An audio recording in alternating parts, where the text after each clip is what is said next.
dia de trabalho. Estamos aqui na presença da nossa Bíblia Sagrada.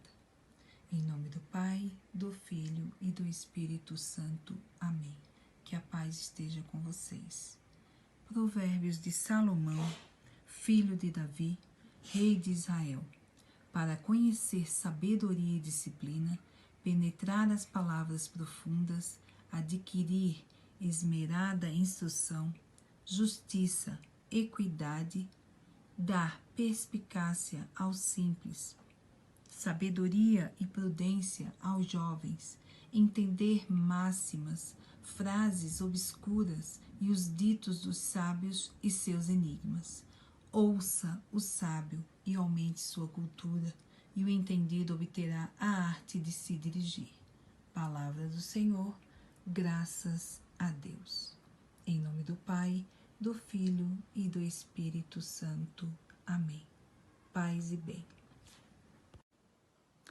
Quarto ano, hoje nós vamos conversar sobre os povos indígenas, que foram os primeiros habitantes do Brasil. Sendo os primeiros habitantes do Brasil, automaticamente os primeiros habitantes do Distrito Federal. Aqui não era deserto. Tínhamos sim uma vegetação chamada cerrado, que é uma vegetação típica do Distrito Federal. Mas os habitantes do Distrito Federal eram os indígenas. Na realidade, os indígenas povoavam o Brasil em quase todos os estados. Todos os estados brasileiros havia uma população indígena, cada uma com seus costumes, com as suas crenças, com o seu vocabulário, com a sua história, com a sua cultura própria.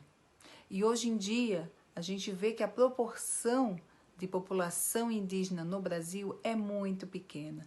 Muitos saíram de suas terras, foram obrigados a deixar toda a sua história, toda a sua cultura indígena para viver nas cidades. E isso é acabar com a cultura indígena, com os povos que habitaram o nosso Brasil. Temos muito a conversar. Espere um pouquinho que a gente já volta.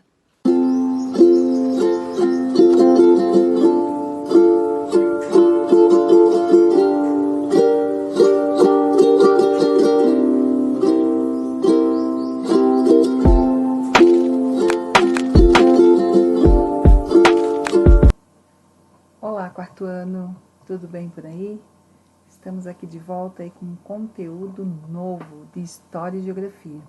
Espero que vocês estejam se cuidando e que Deus abençoe vocês e suas famílias. Hoje nós vamos conversar sobre os povos indígenas, os primeiros habitantes do Brasil. Sendo os primeiros habitantes do Brasil, automaticamente os primeiros habitantes também da nossa região, centro-oeste, e também do Distrito Federal. Lembrando que os primeiros habitantes destas terras aqui do Distrito Federal foram os G, indígenas que habitavam essas terras há mais de 10 mil anos. Hoje, nós vamos conversar um pouquinho, principalmente dos indígenas aqui no Distrito Federal, sabendo que o Distrito Federal ele é uma localidade onde não há demarcação de terras indígenas, mas nós encontramos alguns lugares onde há povoados de indígenas.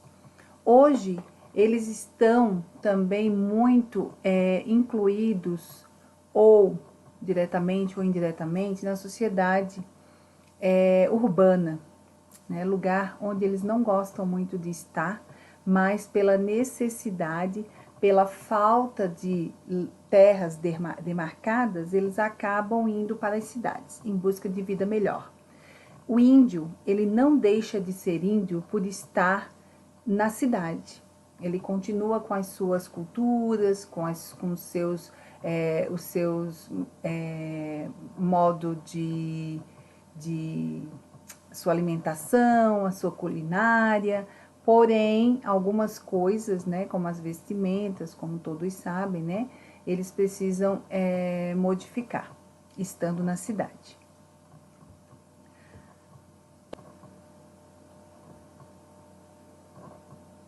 Você sabia que os índios foram os primeiros habitantes do Distrito Federal?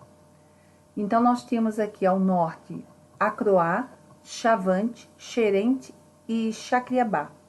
E ao sul, Caiapó. Eles não sabiam, não tinham a escrita, né? Não sabiam escrever, e por isso nós não encontramos registros escritos do modo de viver dele. Nós não temos vestígios escritos.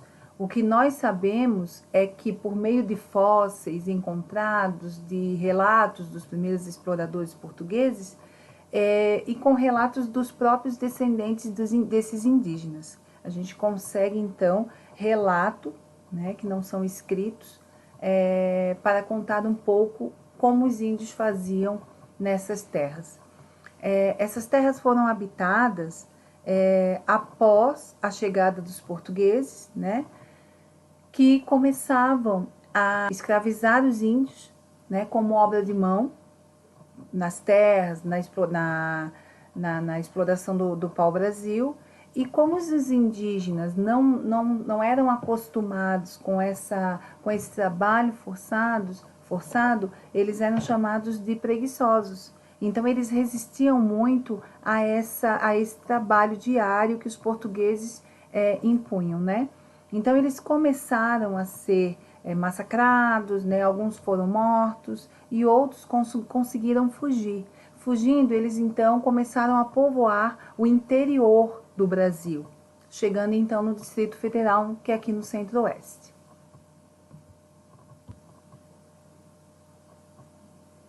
Você sabe quantos indígenas há no Brasil? Aqui nós temos um esquema, um gráfico, né, que mostra quantos indígenas nós temos. Só lembrando que essas informações foi do último censo, que foi em 2010. Como a gente estudou em sala de aula, o censo é feito de 10 em 10 anos. Agora, em 2020, teremos, né, ao final do ano 2020, um outro censo com esse levantamento também dos indígenas.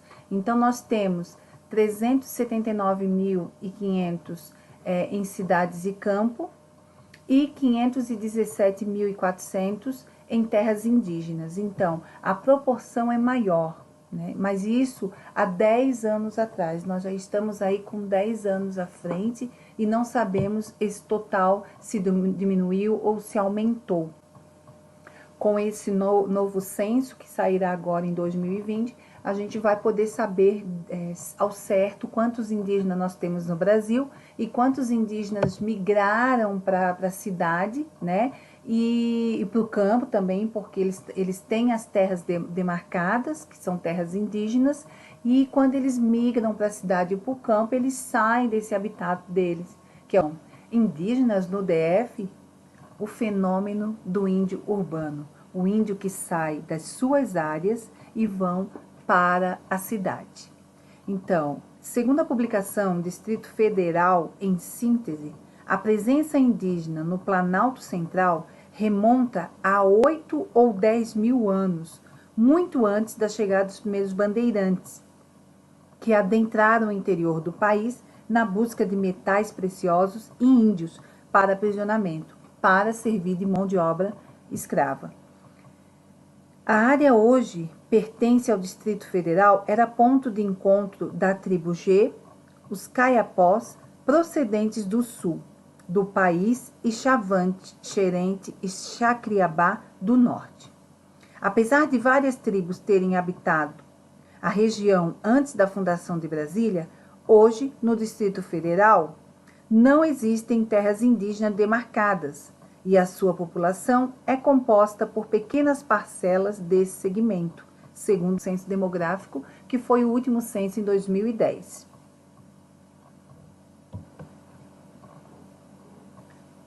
Por meio deste gráfico, a gente pode ver a proporção de indígenas, de população indígena no Brasil. Os povos indígenas estão presentes nas 5 regiões do Brasil, sendo que a região norte é aquela que concentra o maior número de indivíduos, sendo aproximadamente 37,4% do total. Então, essa é a população indígena. Ao norte, Nordeste, Centro-Oeste, Sul e Sudeste. Maior proporção ao Norte. Em segundo lugar, o Nordeste. Terceiro, Centro-Oeste. Quarto, Sudeste. E por último, o Sul. O Sul é uma proporção bem menor de indígenas. Para o indígena, o acesso às informações é dificultado pelo fato de o Distrito Federal não contar com terras indígenas delimitadas. Além disso, serviços urbanos não estão preparados para lidar com a questão indígena. Então, o índio, para a população urbana, ele não é contado como indígena, e sim como um cidadão comum. Então, nós não temos também essas informações relacionadas à saúde, educação e outras áreas por conta dessa contagem que não é feita. Então, aqui nós temos a área urbana e a área rural, onde exatamente esses povos indígenas estão localizados. Então, no Nordeste, a proporção entre área urbana e área rural é quase que igual, né? Ao Sudeste, mais na área urbana até do que na área rural. Ao Norte, nós temos muito mais na área rural do que urbana. Centro-Oeste, menos na área urbana e mais na área rural. E ao Sul, muito parecido, porém uma proporção maior rural do que urbana. Os povos indígenas estão presentes tanto na área rural quanto na área urbana.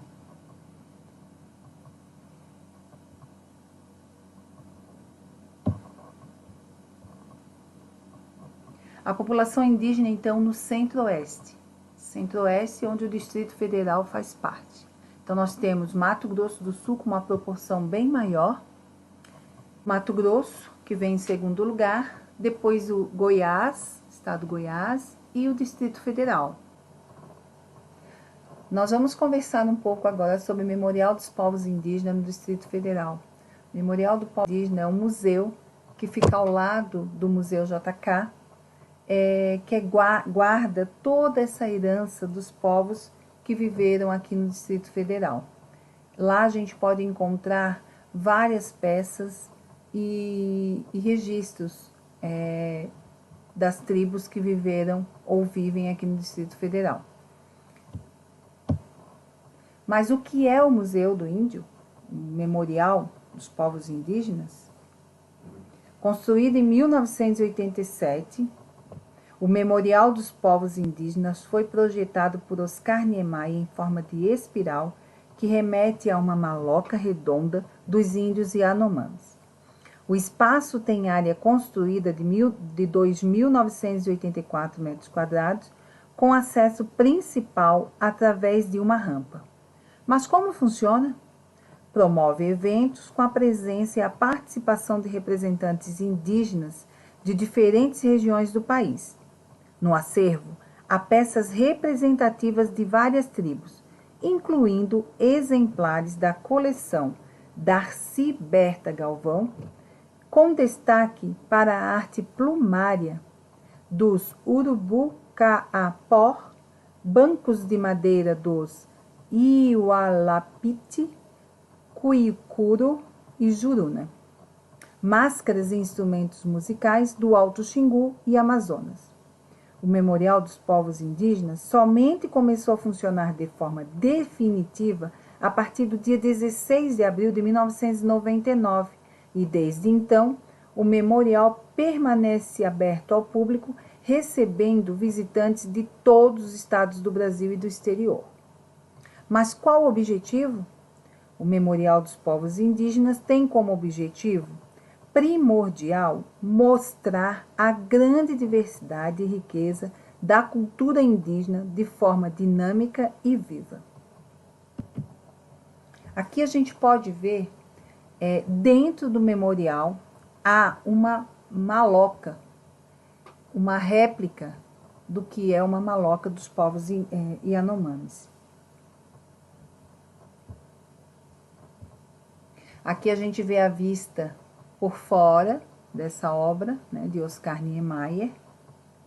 Voltando um pouquinho sobre a cultura dos povos indígenas e sobre os povos indígenas no Brasil e no Distrito Federal, A gente, voltando um pouquinho sobre esse tema, né, às vezes muito polêmico, às vezes muito gratificante para que a gente venha trabalhar sobre isso, venha a estudar um pouquinho mais sobre essa cultura que faz parte da nossa história, da história do Brasil.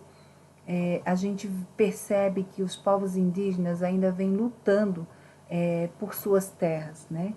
Por manter sua cultura, os seus costumes, os seus hábitos. E por muitas vezes eles não conseguem com que isso venha a acontecer devido a várias atitudes burocráticas que não permitem com que eles tenham suas terras garantidas.